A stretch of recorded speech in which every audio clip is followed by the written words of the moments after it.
welcome to another vlog. I have so much good news. I got my driver's license. I did the road test and I passed. Hindi na ako napag-vlog kanina, but yeah, it's time to celebrate. But we're gonna go to the urgent care. And then we're gonna go to probably Costco to grab some snacks. But that's it. And then I'll head out to work. But I'm so happy. Are you happy, dear? Are you proud of me? Yeah. He is proud of me very much. Ayun lang guys, later na lang. Tapos sabihin ko sa inyo kung ano yung maginawa ko sa road test. Kasi hindi pwede mag-video kanina. So, see ya! Hello, gorgeous. Kami ay nakauwi na. So, nanggaling na kaming Costco. Hindi na ako nag-vlog doon.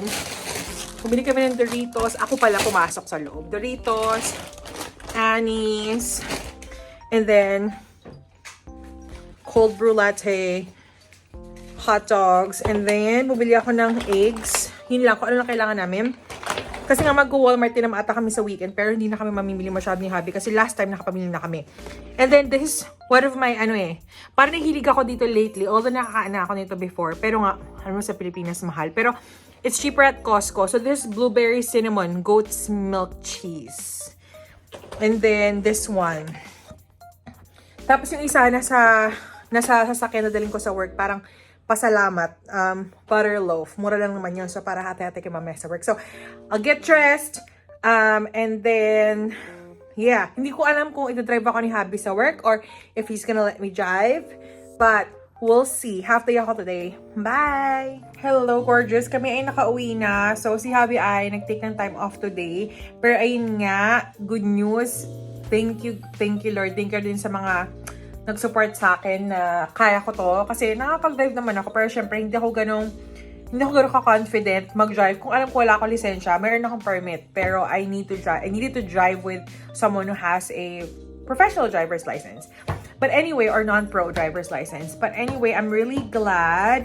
I'm just gonna cut the vlog here and baka makapag-vlog tayo tomorrow night. We'll see. Kasi nag-aayos ako ngayon ng bahay. Hindi ko pa sure kung final to, okay? Kasi ako talaga mayroon akong autumn, fall, Christmas, Easter. Pero Easter medyo alisin ko siya ng konti. Kasi actually, I don't wanna stick to one color. So like this one, fall. Nilagay ko yung table runner. Okay naman, di ba? Bahala na kayo mag-judge. Walang basagan ng trip. Pero yung mga pink nilagay ko pa rin dyan. Kasi technically, para siyang display cabinet. Pero I make it to a point na very useful siya. Like dito, magalagay ako ng mga fall candy. So bigay sa ako to ng ni Jazz when she came here to Alaska. But anyway, ayun lang mga sis, medyo magulo yung, not really magulo, medyo nag-aayos kami kasi Thursday night na, lagi naman kami naglilinis ni Hubby. Wala kaming pupuntahan masyado kasi nga mag-winter na, so we really didn't go anywhere this summer. But we'll make it to a point next year na makakapag long drive na kami, especially ako na makakapag-drive na ako ng more confident. And then other than that, hindi muna kami bibili ng car dahil hindi practical. So the only reason why I took that driver test is because, upunga muna ako, nangangalay tayo. Is because, alam niyo yun, na magagamit ko siya sa Pilipinas, out of state, just in case. Kasi parang feeling ko malakas loob ko mag-drive sa ibang state. Pero we'll see. Kasi iba-iba yung mga rules and regulations, diba, per state. And then, ano pa ba? Ayun lang, para in case of emergency, Kasi, syempre, ang laging katwiran is, kahit gaano pa kayo laging magkasama, mag-asawa, ng family, always make it to a point na, what if? Lagi tayo may what if na, paano kung si Hubby may sakit, I need to pick up medicines, diba? So, I need to go to the store, may kailangan siyang bilhin, kasi mag-DoorDash, mag-Instacart na medyo pricey, which we do sometimes lang, pero it's better to be independent, especially na hindi naman ako mag-bus dito basta-basta kasi iba yung bus system dito compared sa ibang states as far as I know. But other than that, ayan, relax-relaxan tayo.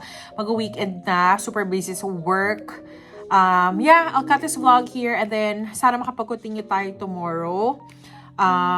Yun lang. Super excited and super thank you Lord. Thank you sa family, friends na talagang, true friends na talagang very supportive kasi nga, niniwasan na, sis, or babe, kaya mo yan. Siyempre, kailangan mo rin ng parang hugot lakas loob, di ba? Especially yung mommy ko, daddy ko, brother ko, and of course, my mother-in-law and my husband especially. Si Makara na rin, di ba? Dami na natin si Makara. Tsaka mga friends ko.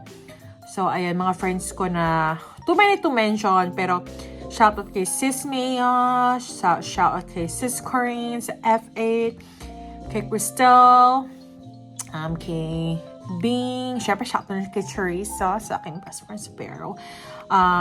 Yun lang, hopefully makapag-drive tayo, pero I don't know if I'm gonna drive in the winter time. Pero again, we're not getting a new car, not yet. Pero kung dumating man yung time na yon, I'll definitely let you know. I'm not looking forward to getting a brand new car. Kasi gusto ko talaga magkaroon ng truck kahit second hand. Yun lang. But anyway, I'll talk to you again hopefully tomorrow. Hello, gorgeous. Welcome to the next day. This is, today is a Friday night. So obviously we just got home and dito ko nalagay yung mga photos namin. But anyway, I told you yesterday na medyo cut-cut na yung vlog. I did wash some of the, all the stuff that I got from Temu. And ilalagay ko na siya ngayon dito sa aming living room. So, tignan natin kung anong kakalabasan. So, don't judge. Huwag kayo magulo.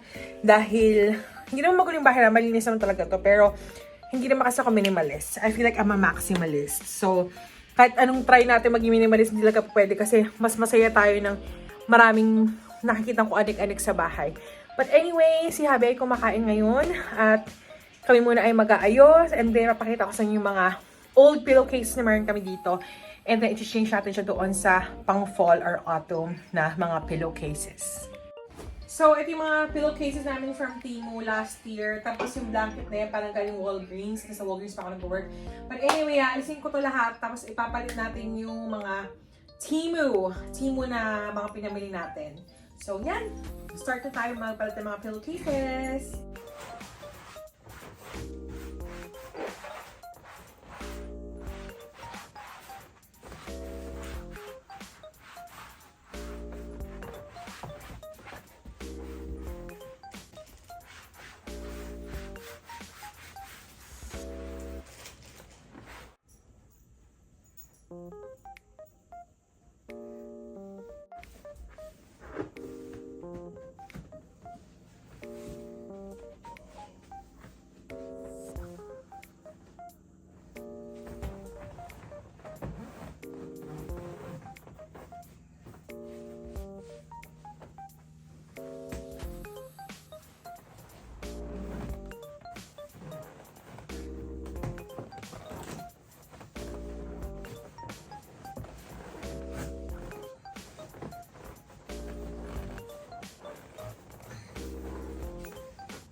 Hello, gorgeous! So, hindi na ako nakapag-video kung ano pinagagawa ko dito kasi super tagal ko naglinis, nag-ayos.